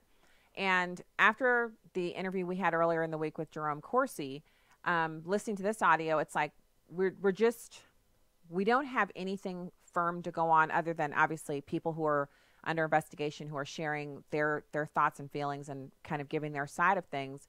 We won't know anything until the final report from the Mueller investigation is released. And so does that mean that everyone's guilty? No. Does it mean that everyone's innocent? Well, they're innocent until proven guilty. What we have to do is we have to wait and see what the report says. And I kind of hate that because it's been 2 years, which means a lot of Americans have lost interest in it. They really feel, yeah, people have been indicted. Yeah, people have been found guilty of doing things nothing to do with Russian collusion. But there are other questions. One of them is how the Democrats are never indicted. Have you noticed that? So over and over again, over the course of this presidency, just 2 years, we've seen Republicans getting indicted. People who are affiliated with the president getting indicted. And some people say the noose is tightening around the president.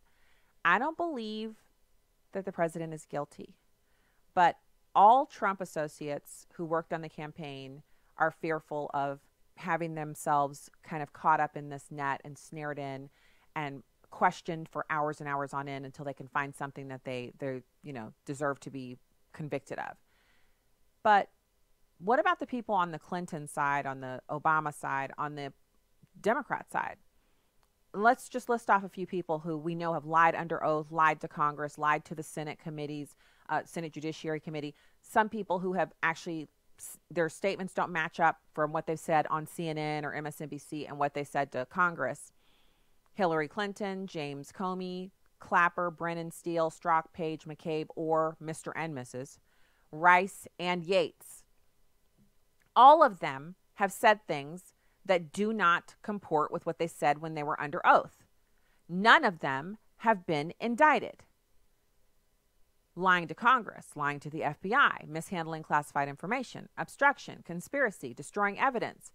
These are all much more serious than what we're hearing about supposedly happened. So Donald Trump Jr. had a couple of phone calls and he wanted to get some opposition research on Hillary Clinton. That's not even a crime. He's under threat. No one has raided them. No one has gotten 29 FBI agents together to go, execute a knock and announce raid. None of that. I mean, remember when Hillary Clinton sold all of that uranium belonging to the United States to Moscow? She sold the rights to that. Yeah, she did that. Nothing. Remember when Moscow gave $140 million in donations to the Clinton Foundation? Not a peep. We haven't seen any investigation of that. And if you want to weigh in on this, call lines are open, 866-963-2037, 866-963-2037. We're talking about improprieties for just the Clinton Foundation, that are just, it's astounding how much wrong they've been involved in. And yet here we are, just sitting around. They're just running around doing whatever they do. And that's the problem that I think a lot of Americans are having, which is causing a lack of interest for more than half of the country in the investigation into the president and the Mueller investigation, I should say. Who cares? You can actually go out and do almost anything if you know there's no way you're going to get prosecuted for it because the deep state's going to protect you. That's what we're seeing. We're seeing the deep state protecting anybody who's affiliated with the Democrats. Remember Mike Flynn? Mike Flynn has actually lost everything. He spent decades working to build up all that he had, and he's lost, his home. There's GoFundMe accounts for him to help with the legal bills and all that. They've been literally upended over this investigation. And surely there's some reason that Mike Flynn is fine to destroy, but you can't touch Hillary Clinton. You can't touch Susan Rice. You can't touch James Clapper. He is really an egregious liar when it comes to saying things to Congress that are different than what he admits on television.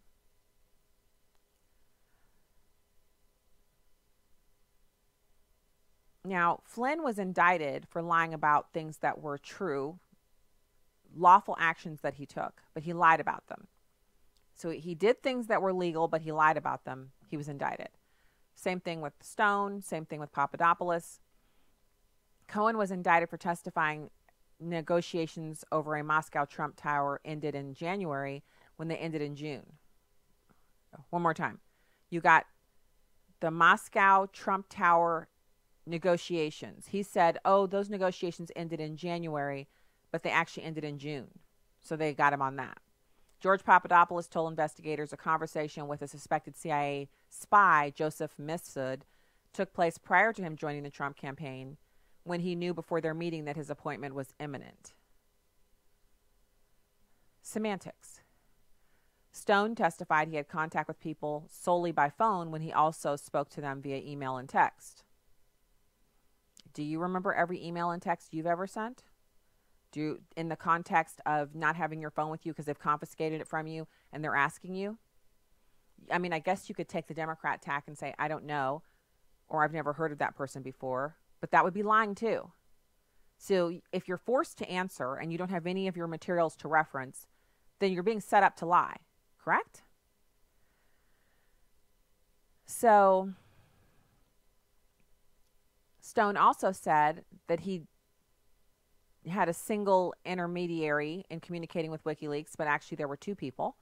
He said he didn't discuss his conversations with his intermediary, but he did.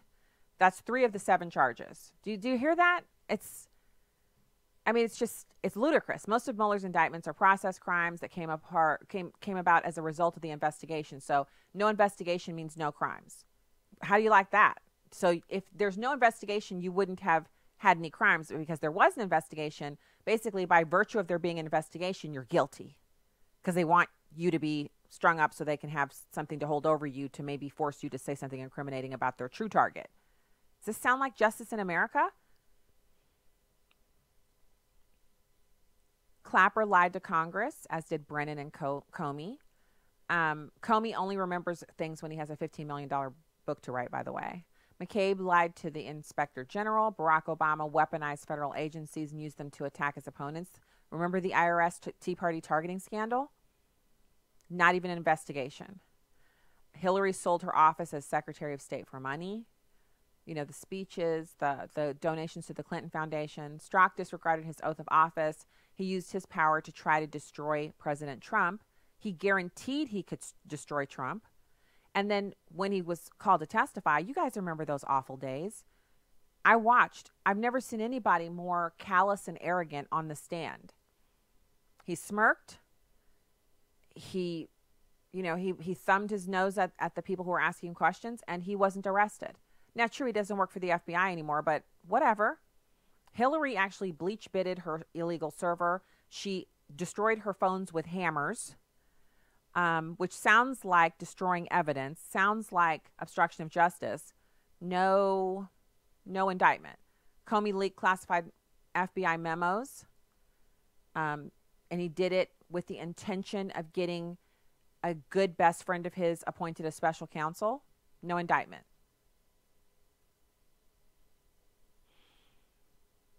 So the only people who truly should be prosecuted for doing anything wrong, even if the thing they did wrong is a part of the process by which they're being used to try to get to the true target, is Republicans. And this is with a Republican in office. So I ask you, because I'll admit, when I first heard the president use the term the swamp, I thought, well, I mean, I know Washington it's kind of rotten, but the swamp makes it sound like everybody there is a part of it. The swamp, it's like you're either in the swamp or you're not. You can't be half in the swamp. The terminology made me think, wow, it's, is it really everybody? Well, it's most of the people, because otherwise, why wouldn't there be dueling indictments for the individuals that I just listed off? There's enough crime between just 2 or 3 of them to keep a special counsel busy for the next 10 years, let alone 2 years on one individual and, the people around them. Think about all the people who are interconnected when you talk about Strzok, Page, and the rest. I mean, Clapper, Brennan, this spans the entire intelligence community.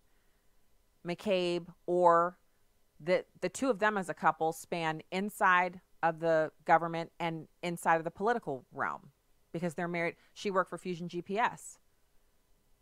And it just gets more and more scummy the further into it you go. But they're still running around with their MSNBC contributorships and this and that. They're completely without any impetus for no apologies, no nothing. It's just, hey, do what it do. So I'm encouraging everyone to pray over your meals, pray for justice to reign and for these people to be brought to justice. It's a bad look for our country when we don't have people being prosecuted for doing these things. And we have to be better than this as a country. We have to want better than this for our kids to be coming into as they become adults. So as we close out the show today, it's Friday. Happy Friday to you. I hope you're going to have a fantastic weekend, restful, get in the pew on Saturday or Sunday, and spend some time in the Lord's house. I want to point you to the Gosnell movie, Changing Hearts and Minds on Abortion. It's already available on video on demand, and it's coming out on DVD next week. Tuesday, February 4th, you'll be able to purchase the DVD from Amazon, Best Buy, or Walmart. It won't be available at the AFA store, but that's okay. AFAstore.net. You can get other cool things there. Don't leave us hanging. You can go there and get other cool stuff. But for this video, you're going to go through Amazon, Best Buy, or Walmart. Gosnell is the enlightening true story of a prolific abortion doctor who was successfully convicted of serial murder for killing babies. You're not going to be able to let your little kids watch this, and it might even be too rough for your younger teens. But your older teenagers, they're going to be right in the wheelhouse for this because you want to catch them before they leave home and some biology teacher says, due to evolution, abortion is actually perfectly fine. That's the kind of crazy stuff they say. And when I say catch them, these are your kids. You probably already talked to them about abortion and the seriousness of the issue and how it is it's a hard issue, but it's also a crime against humanity. It's a crime against the temple of the Holy Spirit, killing another person for your own convenience. So you're not going to be able to let the small kids watch it, but your teenagers, if they've had sex ed, they've already learned about abortion, they know what it is. This movie is just like an episode of Crime Scene CSI or Law and Order SVU, any of those types of shows. If your kids have watched those, they can definitely watch this movie. And then I feel like, after I watched it, I had some conversations about it. And it was rough. I mean, it's rough. You're not going to leave there feeling fuzzy and warm, but it is necessary for us to be informed about what's going on in our country. And as Christians, we have to know what's going on so we know what to pray for. So right now on video on demand, it's available for you. Or you can get the DVD next week starting on Tuesday. I want to say God bless you from the Heartland. Thank you for making your home at American Family Radio and Urban Family Talk. From me to you, God bless from the Heartland, and I'll see you on Monday.